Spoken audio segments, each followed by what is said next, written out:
4.3%. That's 260 seats for 6,000 applicants. Is there some secret to get into Queen's Health Sciences? Hey guys, it's Rashil. It's Adam. And Job. And welcome to Road to Med. Alright guys, so just a quick introduction about me. I was originally born in India, but then I moved to Singapore and then went to the States where I did my middle school and grades 9 and 10. But I finally ended up in Canada and I did grades 11 and 12 here. And just something about Queen's Health Sci and Canada as a whole spoke out to me. That's why I decided to come here.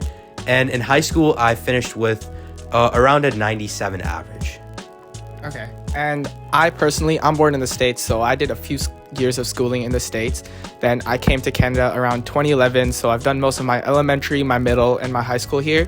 I did end up doing my high school most recently in Saga, where I did IB. I had a predicted 42 out of 45, where I did my HLs of Bio, Chem, and English, with SLs of Math, Psych, and obviously French. So I did end up getting a 98 average, which was the Ontario conversion. And with my sub-app and other extracurriculars, this allowed me to get into Queen's Health Sci, which we'll talk more about later.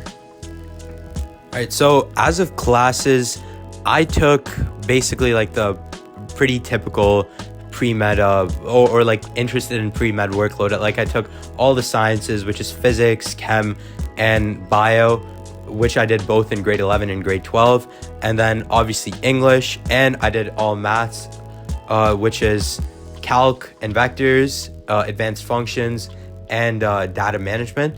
So as a whole, those classes are pretty good to prepare you for any program like this. And you definitely don't need to take all of them, but it obviously helps in preparation, and as a whole is a good idea to at least have a good exposure to all of these fields.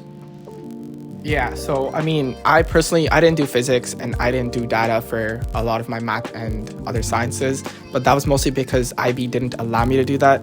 But personally, if you want to open more doors and you're not 100% sure about health sciences, or if you want to be more prepared for MCAT, because you are going to require physics for the MCAT, I think it would be best to be able to take physics somehow. So I did end up doing it in summer school for a bit, but that personally just depends on you, whether you want to spend your summer doing research, studying, or just having fun and partying all day.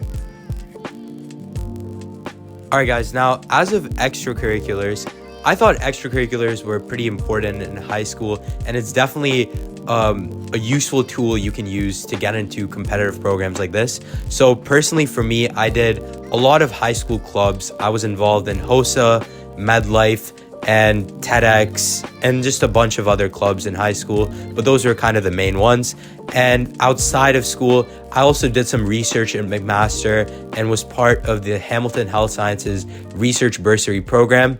So those were my main extracurriculars, and I really think they helped me develop a good perspective on medicine as a whole, and really gave me a lot of exposure to the field, which obviously helped me develop a good sub-app and just helped me get into this program as a whole.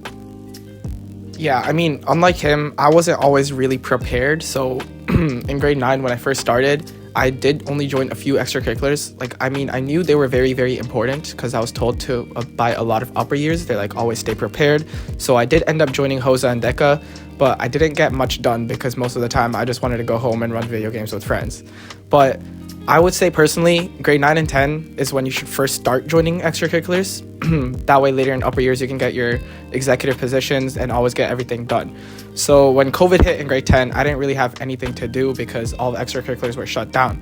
So that's when I knew I had to step up my game in grade 11 and 12. When I first started in grade 11, I joined the hospital, Peel Memorial Hospital, where I got a lot of volunteer credits in because I wasn't really sure on where to go for a career path.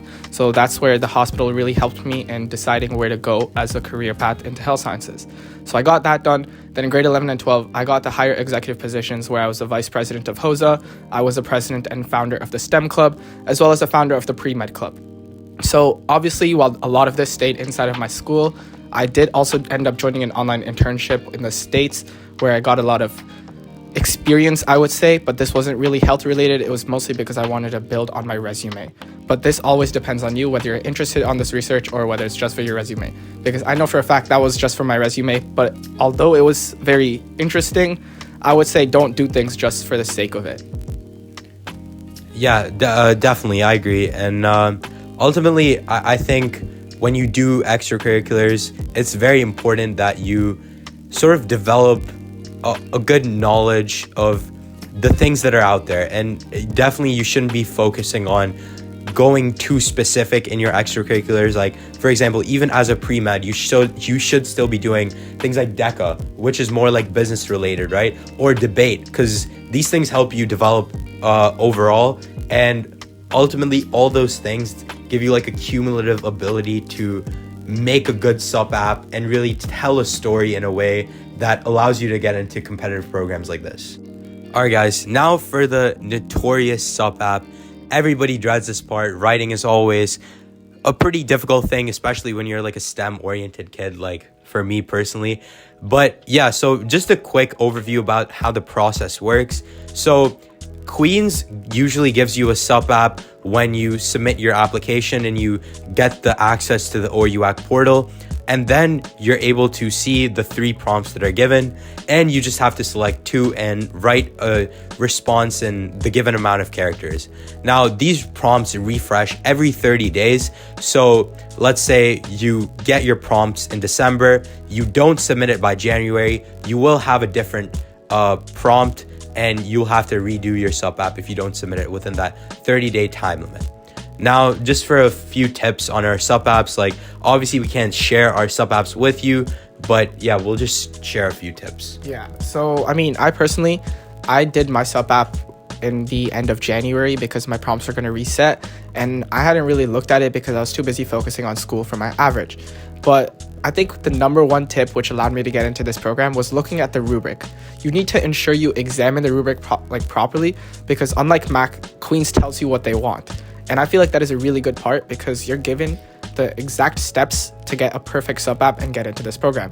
If you examine the rubric, which we'll talk more about later, I feel like you could easily get in because I looked at the rubric properly. I talked about exactly what the rubric wanted, where I was talking about diversity, inclusion, everything that's needed, and that helped me get in. I do not properly remember my prompts at the moment, but we would probably bring that up later. Yeah. And as for me, I think writing wise, it definitely helps to start early. Like obviously it gets pretty easy to procrastinate, and also maintaining a high average and stuff, preparing for exams which are in January, it's all pretty stressful. So I would recommend having some sort of schedule so that you can write, and definitely allocating enough time to actually think and write multiple drafts, because you do get a lot of your thought processes out just through time, and you never know when a nice idea pops in your head. Now, for me personally, I took about 2 or 3 weeks to write the sup app, and a tip that really helped me a lot was, again, like Jap said, just looking at the rubric. So I talked a lot about my personal story and really related the questions to my personal life, so that I was able to showcase my personality along with why I'm sort of a good student for this program. And definitely we can make a more detailed sup app video later if that's what you guys want. But for now, this is really all we did. Yeah, I mean, I can't go more off of Rishal what he said, because everything he said is complete facts. You do need to start early, get some job points down. I understand you really want to use ChatGPT to get into writing your whole sup app for you, but I can guarantee you, Queens can tell, do not do that. Rather, focus on writing about what you think would be the best fit, what relates to you the most, and write down job points. Understand it. Obviously, some people are going to need more drafts. I did it on my first draft. That is not a flex. That was not the best idea. But I'm just saying, be prepared to have to write extra stuff, because I understand a lot of students don't really write much because everyone who's trying to get into pre-med is mostly STEM oriented. But I would say the best time to start doing this would be over winter break, because that is when you have absolutely no work to be doing. So don't spend too much time running video games. Actually focus on what matters, and that is your future.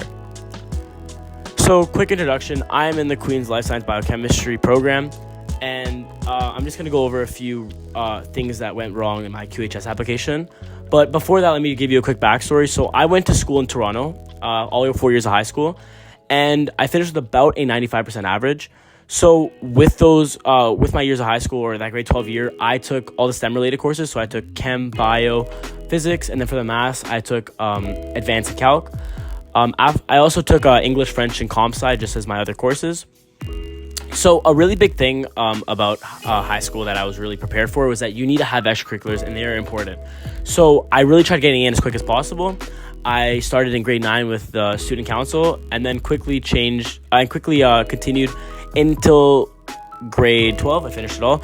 And then in grade 10, I created my own science club called Beyond Science. And after that, I also joined the Science Fair Club, as well as STEM Fellowship Canada. So what I really knew going into high school, and what I was really told, is that you need extracurriculars. And I tried a lot to mix those into my sub-app. So about the sub-app, when I first saw the Queen's Health Science sub-app, I was honestly intimidated. It's a lot of work, and it takes a lot of time. And that is one thing that everyone should know before. Just like Rachel and Jap said, that you should be preparing for this really before. And that's one thing I just did not do. I was procrastinating a lot. I was just scared of having to do this, because I've never been faced with something like this before. Never had to write a big essay like this, and answer these prompts. So I really think, for everyone that's watching this video, really just try to take your time. Try to take your time and try to start ahead of time. Like Jab said, try to do it on your winter break. I know it's going to be really tempting to play with the boys or to go out, but really try to lock in those days, because it's really going to impact your future and your success. So really just try to start ahead of time. And that's one thing that I would have fixed if I could do this whole thing again. So I would really suggest you guys doing that. Now, to the reason why I don't think that I got into this program, a really big thing, and I've talked to a lot of people, and is that you need a high average, especially as the program is getting bigger, more recognition. You see it on Reddit, you see it on forums, you're seeing it. People are talking about it in schools, teachers are talking about it. It's going to become a lot more competitive. So a good number to shoot for is high 90s. So I'm saying 97 plus. Just try to do as well as you can, and that includes, if you can, try to take a few bird courses in high school to make your course load easier, or try to take some courses that maybe have less workload. Try to give yourself more of an opportunity to succeed, because at the end of the day, this program needs really high averages, and that's because it's getting bigger, it's getting more recognized, and it's a great program. And I really just do think that if you want to have a really high chance to get into this program, have a high average. And also, really big thing that Rochelle and Jap said, read the rubric for your sub app. Take time before, read over it, find out how you can connect your ideas and your points to the rubric, because that's a really important thing. That's what's going to separate you from other people.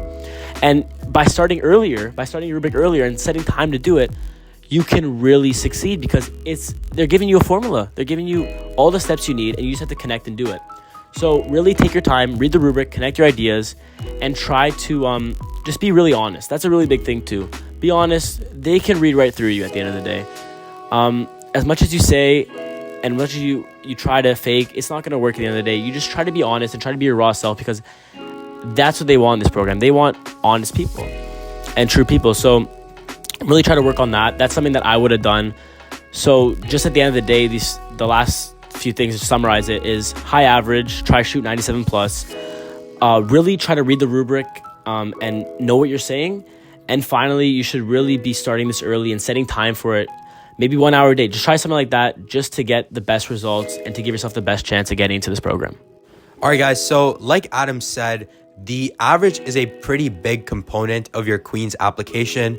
And here's just some few things that we did to maintain those high averages, which it is possible for every single one of you watching this video to get that high average. We're not the brightest of the bunch, and we still made it here somehow, right?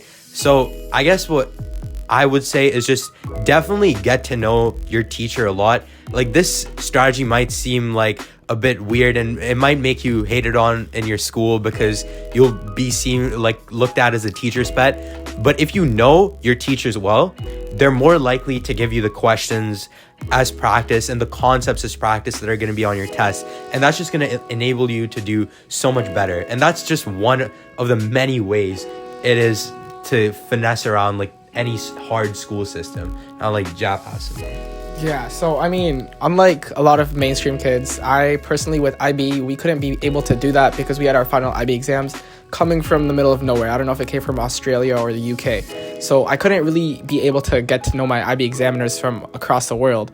So the best way to study for me personally depended on what subject I'm studying for. Whether it came to math, where I'd study every single day for at least 3 hours doing practice problems, or whether it came to psych. A lot of people for psych were busy studying with their case studies 24/7, but I personally found the best method for myself to do active recall and by making cue cards, whereas other people were just busy explaining the concepts to their friends. Obviously, it depends on who you are, it depends on what works best for you, but personally, that's what worked for me.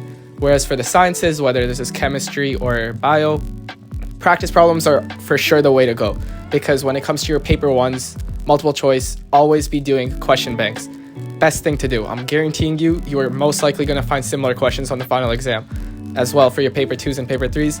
That is going to be tough, obviously, but as I said, always do practice problems. You can't really be memorizing too much because it is very, very, very content heavy, but you do need to be able to practice problems, understand the concept enough, be able to do it from the top of your head, and guaranteeing you a 7 like that.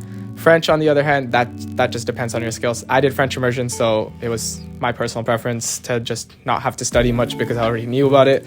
But for other people, I know a lot who struggled with French.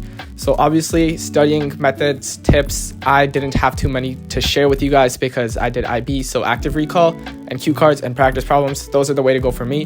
But for other people, it might be note-taking, and I believe Adam probably has some better ones for you. Well, no, honestly, Jab, you couldn't have said it better. Really depends on your subject. So, really, if you are in bio, if you don't know about it now, you're going to find out. Anki, definitely try to start that. And if it doesn't work for you, it doesn't work. But those really helped me in high school a lot. Just doing flashcards for bio really helped. Active recall, like he said. But yeah, just practice. You can never go wrong with practicing too much. Whether it's question banks, like you said, or practice problems, just try to do as much as you can. And really another tip that helped me in high school is try to work with a group of friends. Try to see if you guys can all get some work done, get some practice problems done, especially before exams. It helps when everyone can work together. Let's say you're stuck on something, you got a buddy who can help you, or you can help people, you can talk to them, and it really helps you learn. Actually, by teaching people, you can learn as well. So a really big thing for me was just working in groups, trying to just do problems, and if you're stuck, you got someone right beside you to help you. So yeah, I think they just said it, they all, Rashil and Jab said it perfectly. Like just if you put the work in, you can really do it. And it may seem unattainable now, but with just that bit of a work and ethic, you can really get there. Yeah, and obviously we'll come out with a few study tips and a more detailed video about really what we did, and maybe even share some of our note guides and the more direct examples of what we did, and we can share those with you guys, but that'll obviously come out later. And yeah. Alright guys, well that's it for the video. Make sure to drop a comment on content you guys want to see, and hopefully we can assist you on this journey to medicine, right? Like the road to medicine. And yeah, make sure to drop a like, subscribe, and as always, make your lives a movie, guys.